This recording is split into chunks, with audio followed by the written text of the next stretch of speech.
आरक्षण जो छुआछूत है, इंसान और इंसान में नफरत है, इससे अलग करने के लिए कि मुख्य धारा से जोड़ा जाए, जो शूद्र लोग हैं उनको, इसके लिए आरक्षण लागू हुआ। लेकिन 4 जातियां जो डोम है, मुसहर है, अरे नट यार, है, क्या बात करते हो? इनमें ग्रोथ नहीं हुआ है। किसका ग्रोथ हो गया? किसका ग्रोथ हो गया बताइए? पासवान का ग्रोथ हो गया, रविदास का ग्रोथ हो गया, पासी का ग्रोथ हो गया। जो कह रहे हैं कि यह आरक्षण 10 साल पहले लागू होना चाहिए था, वो मंदिर में गए मुख्यमंत्री रहते हुए, मांझी जी, हाँ, तो उनको घुसने नहीं दे, इसके लिए ताला लगा के पुजारी वहां से भाग गया। मेरे जैसे लोगों को अगर छात्रवृत्ति नहीं मिली होती तो मैं पढ़ा नहीं होता और मैं स्पीकर भी नहीं बन सकता था। आज हमारे समाज के लड़के पढ़ लिख के निकल रहे हैं तो लोगों को दर्द हो रहा है कि अगर यही रफ्तार रहा तो आगे चल करके थोड़ी परेशानी होगी। जो लोग मुंह से पैदा लिए हैं उन लोगों को कम से कम मनुस्मृति को खोल करके 2-4 लाइन पढ़िए और जानिए कि आपके बारे में क्या है, शूद्रों के बारे में। जो मुंह से पैदा लिए हैं उनका एक गोत्र में शादी नहीं होता है, गोत्र तोड़ के होती है शादी, जो मुंह से पैदा लेते हैं। आज दलित पीछे आदिवासी के बीच में कहता है कि ना तू एके गो में जौन गोत्र में है वही गोत्र में तू शादी करिया, न तो कुजात हो जाता, तू तो हो जाबा ओकरा दोगला कहल जाए। सबसे पहली बात है कि जो कुछ भी सुप्रीम कोर्ट का फैसला आया या जो विषय का केस नहीं था उसके भी बारे में फैसला आ गया और कई केसों को मिला करके एक जगह एक्युमुलेट कर दिया गया। इस फैसले से सामान्य तौर से अनुसूचित जाति जनजाति के लोगों में, एससी और एसटी में घोर निराशा हुई है इसको देख करके। उसका कारण है कि अब तक तो आजादी के बाद जो एससी एसटी को आरक्षण मिला वो आरक्षण ही लागू नहीं हुआ। उदाहरण के लिए मैं बताऊं, ये भारत सरकार का ही एक रिपोर्ट है कि आदिवासियों का आरक्षण मात्र 3% अभी, 7.5% में से केवल 3% अभी फुलफिल हुआ था। 3% एससी का जो आरक्षण है वो 7% हुआ है केवल। तो अभी तो आरक्षण लागू नहीं हुआ, और आरक्षण लागू नहीं हुआ उसके पहले ही जो नौकरी देने वाली संस्थाएं थी उसको बेचा जा रहा है, उसका निजीकरण हो रहा है, और उस निजीकरण में अब तक आरक्षण है नहीं, जो स्थिति है। तो मूल बात यहां है कि आरक्षण पूरा नहीं हुआ, और आरक्षण में फिर इसके बीच में एक है कि सर्वे कराइए और एक वंचित वर्ग बनाइए और एक इसमें समृद्ध वर्ग बनाइए। तो ये लागू होता तब ना होता। तो पहली भूल तो हमारे समझ से यहीं पर हो रही है कि अभी ये लागू नहीं हुआ। दूसरी बात है कि जिन दूसरे वर्ग के लोगों का जो आरक्षण लागू हुआ 10% सवर्णों का, वो एक साल में फुलफिल हो गया, वो पूरा लागू हो गया। लेकिन एससी एसटी का लागू नहीं हुआ। क्यों नहीं हुआ लागू? और जब आज हमारे समाज के लड़के पढ़ लिख के निकल रहे हैं तो लोगों को दर्द हो रहा है कि अगर यही रफ्तार रहा तो आगे चल करके थोड़ी परेशानी होगी। जो लोग मुंह से पैदा लिए हैं उन लोगों को। अभी हमारे समाज के भी दलित समुदाय के कुछ लोग हैं, कोई कह रहा है कि 10 वर्ष पहले लागू होना चाहिए था इस तरह का। मांझी जी स्पष्ट बोले, हम समर्थन करते हैं। कोई कह रहा है कि हम सत्ता में बैठ के कि हम इसके साथ हैं। ये दोनों गलत है। हम उनसे पूछना चाहते हैं कि डॉक्टर भीमराव अंबेडकर ने जब आरक्षण लागू किया था वो आर्थिक गैर बराबरी को दूर करने के लिए नहीं लागू किया था।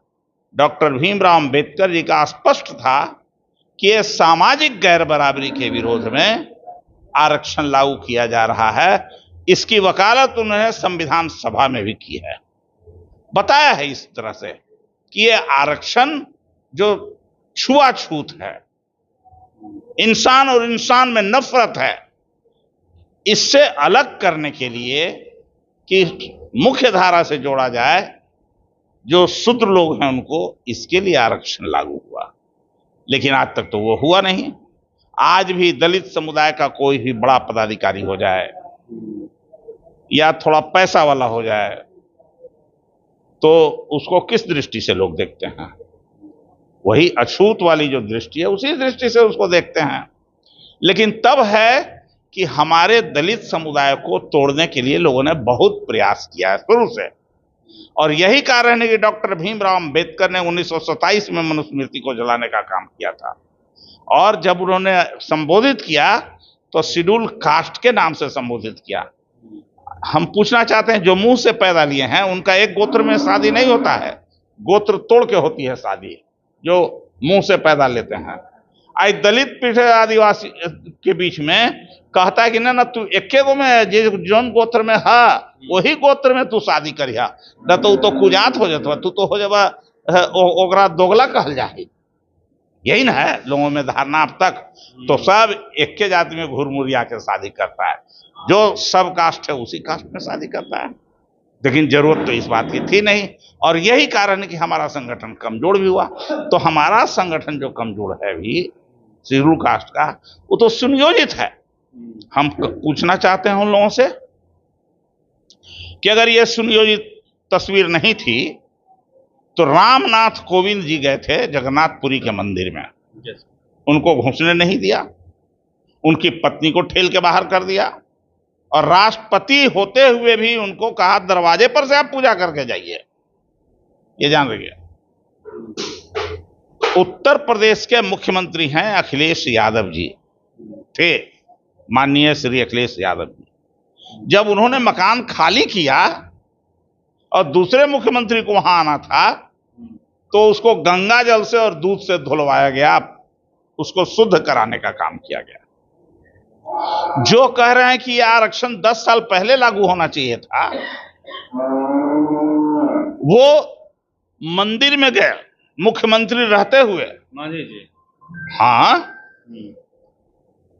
तो उनको घुसने नहीं दे, इसके लिए ताला लगा के पुजारी वहां से भाग गया। डीएम ने अपने पावर का उपयोग करके उसको खुलवाने का काम किया। लेकिन इन लोगों को ये बात समझ में नहीं आती है, फिर वही धारा धर लेते हैं जो मनुस्मृति में ये हम लोग जो चलते हैं, कहते हैं कि हमारा ब्रह्मा जी ने वेद लिखा और ब्रह्मा जी ने ही मनुदेव को मनुस्मृति लिखाया। हम सभी दलित भाइयों से अपील करते हैं, जो पढ़े लिखे लोग हैं, कम से कम मनुस्मृति को खोल करके 2-4 लाइन पढ़िए और जानिए कि आपके बारे में क्या है, शूद्रों के बारे में क्या लिखा है, महिलाओं के बारे में उसमें। तो आप तो वही काम करते हैं जिससे वो खुश रहे। हमारे पढ़े लिखे लोग भी करते हैं, उनका तर्क, उनको समझ में नहीं आता है। सर एक सवाल सर, उनका तर्क ये है कि 4 जातियां, जो डोम है, मुसहर है, नट है, क्या बात करते हो? इनमें ग्रोथ नहीं हुआ है। ओहो, उनको अवसर नहीं दिया तो कैसे होता है? किसका ग्रोथ हो गया? किसका ग्रोथ हो गया बताइए?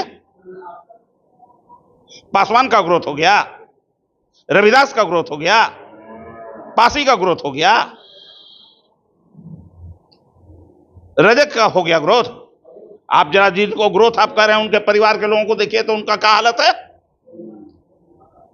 वो अब अछूत नहीं रह गए क्या? ये समझ का फेरा है, दिमागी कीड़ा है।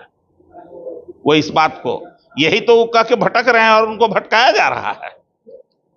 जरूरत इस बात की है दोनों को मिल करके कि जो आपको आरक्षण मिला, अभी किसी को दिखाई दे रहा है कि लेटरल एंट्री से इतने लोगों का बिना एग्जामिनेशन लिए हुए घुस गया, ज्वाइंट सेक्रेटरी हो गया। 45 लोग बिना आरक्षण। 45 लोग तो अभी देख रहे हो बाबू तुम। क्यों? इसकी 300 की बहाली पहले हो चुकी है, ये समझ लीजिए आप, पहले हो चुकी है।